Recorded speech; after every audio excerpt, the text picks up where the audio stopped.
Nikolai has been an addict for 10 years. Like many Russians, the 28-year-old began taking drugs at parties. First amphetamines, then heroin, now the designer drug known as spice. It's easy to get hold of in Russia. He orders it by text message. 10 minutes later, he's told where he can collect it. His package has been left in a hole in the wall. Scoring drugs here isn't difficult.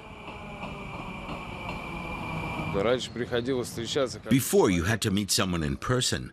The deal would happen face to face. That was dangerous. You could be caught by police. It's much easier today. Dmitry Botov is all too familiar with stories like this. He was an addict for 11 years. Now he works at the City Without Drugs Foundation in Yekaterinburg.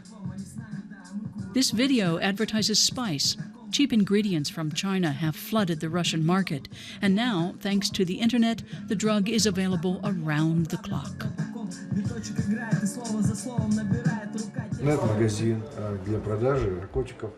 This is an online shop selling drugs. One of many.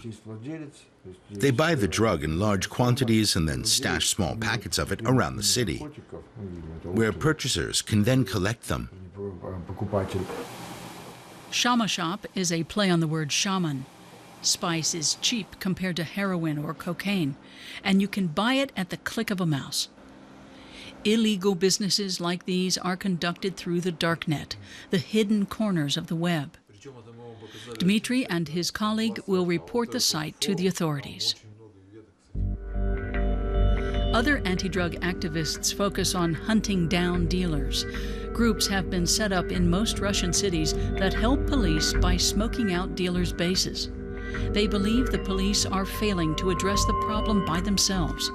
They name and shame dealers by posting videos of them online. A briefing at the foundation. Everyone present is a former addict, including the boss, Andrei Kabanov.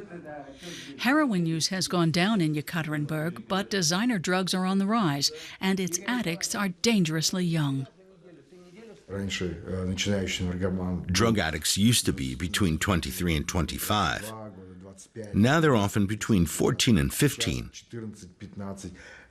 There are some 9- and even 6-year-old kids taking drugs.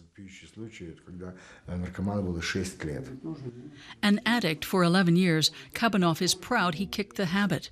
Addiction is not an incurable disease, he says, but a weakness to be conquered. Around the world, medication is used to help people kick their drug habit, but we do it without any tablets, which is both quicker and easier. Cold turkey. That's how Roman overcame his 13-year addiction. Now he helps other addicts get clean in the forests of Yekaterinburg. Here they must be entirely self-sufficient. They have to survive without any help. Roman takes us along to see for ourselves. His job is to ensure that the recovering addicts follow a strict daily routine. Everyone has to do their bit. It's like living in a collective.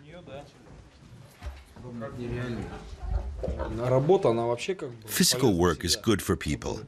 Rehabilitation shouldn't be easy, but it shouldn't be too hard either.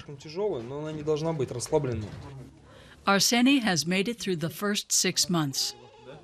He misses city life and his wife and 3 children, but then he'd rather spend 1 year without them than the rest of his life.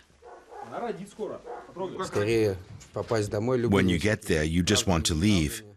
You want to get away as quickly as possible by whatever means.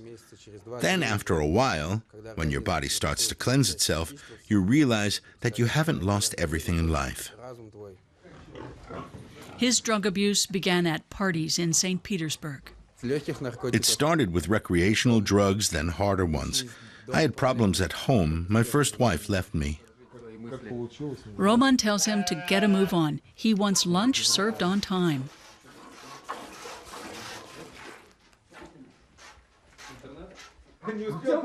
But then Arseny discovers a secret stash. A new arrival has hidden some eggs. 18 eggs? Now I know where all the eggs have got to. Were you planning to sell them? Embarrassed, the boy brings them out. He wanted to use the money to buy something to smoke. Roman goes easy on him, possibly because we're filming.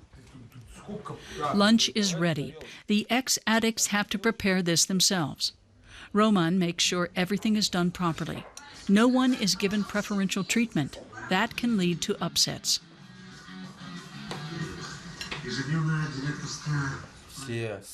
We all have different opinions, but what brings us together is our addiction.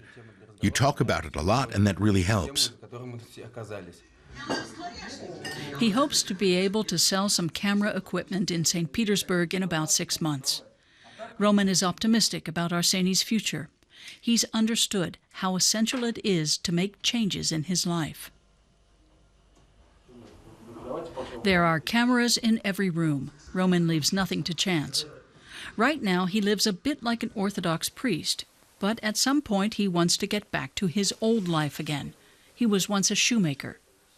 Many in the West say cold turkey is too hard for recovering addicts, but he says you can only fight drugs by being tough.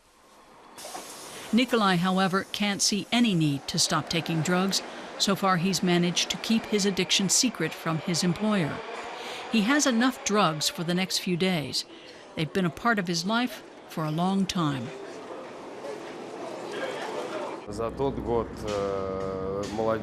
Even when I just consider the last year, more and more young people are taking drugs, mainly because it's now so easy to get a hold of them.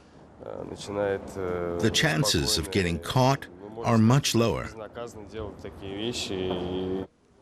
Authorities here are powerless to stop the spread of drugs. There are endless places to stash them in Russia's major cities.